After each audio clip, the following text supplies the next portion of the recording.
എന്റെ കഴിവുകേട് കൊണ്ടാ എനിക്ക് ഋഷിയെ നഷ്ടപ്പെട്ടതെന്ന അമ്മയുടെ പരാതി. പക്ഷെ ഇത്തവണ അത്തരം ഒരബദ്ധവും അഞ്ജിതയുടെ ഭാഗത്തൊന്നും ഉണ്ടാവില്ല. അതെന്റെ തീരുമാനമാ. ഏത് വിധേനയും അഭിഷേകിനെ എനിക്ക് കയ്യിലെടുക്കണം. കയ്യിലെടുത്തേ തീരൂ.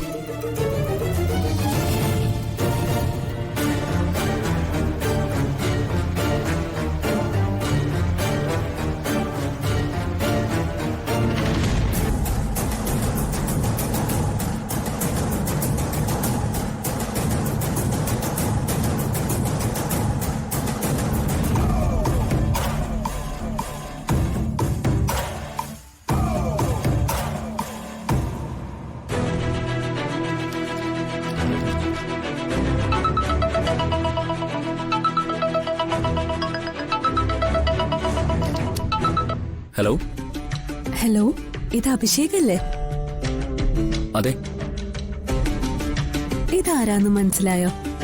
ഇല്ല. ഈ ശബ്ദം എവിടെയെങ്കിലും കേട്ട് പരിചയമുണ്ടോ? ഇല്ല, ഓർമ്മ കിട്ടുന്നില്ല.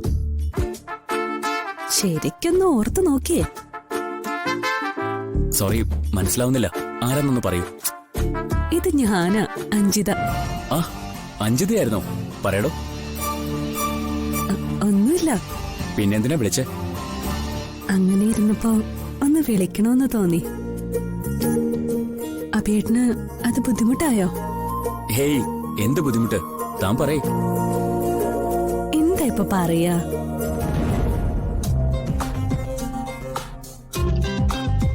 Hello hello.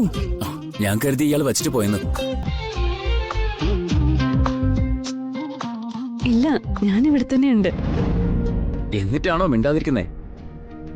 അല്ല, എന്ത് പറയണോന്ന് ചിന്തിക്കുമായിരുന്നു. ചിന്തിച്ചിട്ട് എന്തായി? എന്തെങ്കിലും വിഷയം കിട്ടിയോ? നമ്മളെ തമ്മിൽ ആദ്യമായിട്ടല്ലേ ഫോണിൽ സംസാരിക്കുന്നത്. അതിന്റെ ഒരു ചമ്മല്. തനിക്കും ചമ്മലൊക്കെ ഉണ്ടാവോ? അന്ന് കടലിൽ ചാടി ആത്മഹത്യ ചെയ്യാൻ പോയപ്പോ ഈ ചമ്മലൊന്നും ഞാൻ കണ്ടില്ലല്ലോ. ദേ അബേട്ടാ, കളിയാക്കരുത് കേട്ടോ. ശരി ശരി, കളിയാക്കുന്നില്ല. താൻ പറയ്. ഞാനൊരു കാര്യം ചോദിക്കട്ടെ? ചോദിച്ചോ.